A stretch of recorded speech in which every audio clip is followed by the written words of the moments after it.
Donald Trump ने America के राष्ट्रपति के तौर पर शपथ ले ली है और देश के 47वें राष्ट्रपति के तौर पर पद संभाल लिया है। शपथ लेते ही ट्रंप ने कहा है कि अमेरिका का स्वर्ण युग अभी से शुरू होता है। पद संभालते ही डोनाल्ड ट्रंप एक के बाद एक कई बड़े फैसले ले रहे हैं और कई कार्यकारी निर्णयों पर हस्ताक्षर उन्होंने पहले ही कर दिए हैं।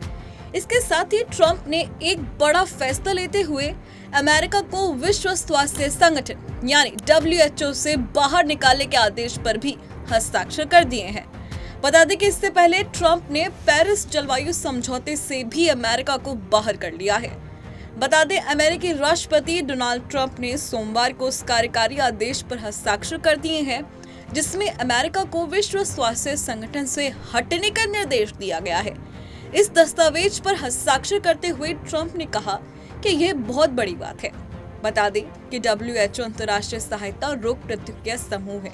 अमेरिका WHO को फंड देने वाले सबसे प्रमुख देशों में से एक है। अमेरिका साल 1948 में WHO का सदस्य बना था।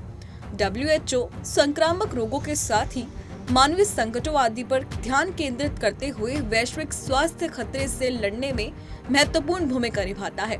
हालांकि अमेरिका के इस संगठन से बाहर निकलने से WHO के फंडिंग में बड़ी कमी आ सकती है। बताया जा रहा है कि साल 2024 और 25 के बजट में अमेरिका की ओर से WHO को $662 मिलियन की फंडिंग की गई थी। अमेरिकी राष्ट्रपति डोनाल्ड ट्रंप ने विश्व स्वास्थ्य संगठन से अमेरिका को अलग करने के कार्यकारी आदेश पर हस्ताक्षर करते हुए कहा कि जब मैं यहाँ था तब हमने विश्व स्वास्थ्य संगठन यानी WHO को $500 मिलियन का भुगतान किया था और मैंने इसे समाप्त कर दिया। 1.4 अरब की आबादी वाला चीन सिर्फ $39 मिलियन का भुगतान कर रहा था। हम 500 मिलियन का भुगतान कर रहे थे। ये मुझे थोड़ा अनुचित लगा।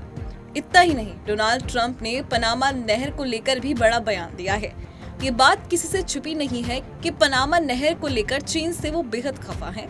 हालांकि चीन के राष्ट्रपति शी जिनपिंग को शपथ ग्रहण में बुलाने को लेकर हर कोई हैरान रह गया था, लेकिन अब ट्रंप ने अपने शपथ ग्रहण के बाद पहले संबोधन में कहा कि अमेरिका फिर से एक महान अर्थव्यवस्था बनकर लौटेगा और अपने क्षेत्रों के विस्तार पर ध्यान केंद्रित करेगा। उन्होंने कहा कि हम पनामा नहर वापस लेंगे जिसे मूर्खतापूर्वक दे दिया गया था। अब चीन इसे चला रहा है। ट्रंप ने अपने भाषण में पनामा नहर को लेकर कहा कि हमने इसे चीन को कभी नहीं दिया है, हमने इसे पनामा को दिया था और हम इसे वापस ले रहे हैं। ट्रंप ने कहा कि पनामा नहर के बनाने में अमेरिका ने कई जानें गंवाई हैं, अरबों खर्चे हैं। बहरहाल उनके इस फैसले से माना जा रहा है कि ट्रंप शायद फुल ऑन एक्शन मोड में नजर आ रहे हैं। अब यह सवाल उठता है कि ट्रंप के ये ब्रह्मास्त्र कितने असरदार साबित होंगे। बहरहाल अभी के सिर्फ इतना ही। देश और दुनिया की तमाम खबरों के लिए देखते रहिए पंजाब केसरी.com।